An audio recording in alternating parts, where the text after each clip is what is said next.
Hello family, সকলে কেমন আছো? আশা করছি অনেক ভালো আছো। আমি পূজা আবারও চলে এসেছি একটা ছোট্ট মিনি ব্লগ নিয়ে।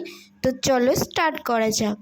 এখন কিন্তু দুপুর হয়ে গেছে, তাই তোমাদের সকলকে জানাই শুভ দুপুরের শুভেচ্ছা ও ভালোবাসা। আজকের দুপুরে স্পেশাল আইটেমটা আমি তোমাদের সাথে নিয়ে চলে এসেছি। তো তোমরা দেখেই নিয়েছো, প্রথমেই আজকে স্পেশাল আইটেম হলো জল ভাত, মানে বাঙালির প্রিয় পান্তা ভাত। পান্তা ভাত কিন্তু আমাদের শরীরের পক্ষে এই গরমে পেট ঠান্ডা রাখতে সাহায্য করে। আর আমার তো পান্তা ভাত খেতে দারুণ লাগে। তোমাদের কার কার ভালো লাগে অবশ্যই জানিও কমেন্ট বক্সে। আর শুধু পান্তা ভাত খেলে তো হবে না, সাথে স্পেশাল ভাজিও রাখতে হবে। ভাজি ছাড়া পান্তা ভাত কি খাওয়া যায় বলো? তো দেখে নাও, আমি এখানে পটল ভাজি করে নিয়েছি আর একটু পেঁয়াজি করে নিয়েছি। পেঁয়াজি খেতে কিন্তু আমার দারুণ লাগে, তোমাদের ভালো লাগে তো? আর সাথে একটু লঙ্কা ভাজি নেব না, তা হয়?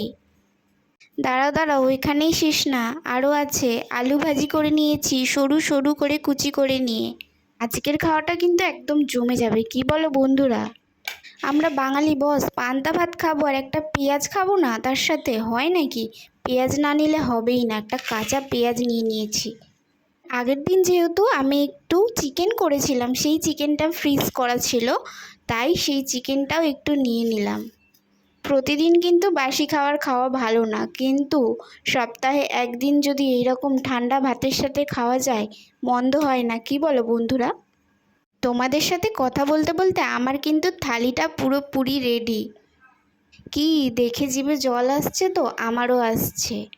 ভিডিওটা এখন এডিট করতে বসে, সত্যিই বলছি অনেক দিন পর আবার এই রকম খেলাম। তোমরাও কিন্তু একটু গরমের দিনে এরকম ট্রাই করতে পারো, খেতে কিন্তু মন্দ লাগে না, ভীষণ দারুণ লাগে। আর আমার ছোট্ট ভিডিওটা ভালো লাগলে অবশ্যই লাইক কমেন্ট শেয়ার করে দিও। Ta-ta, love you.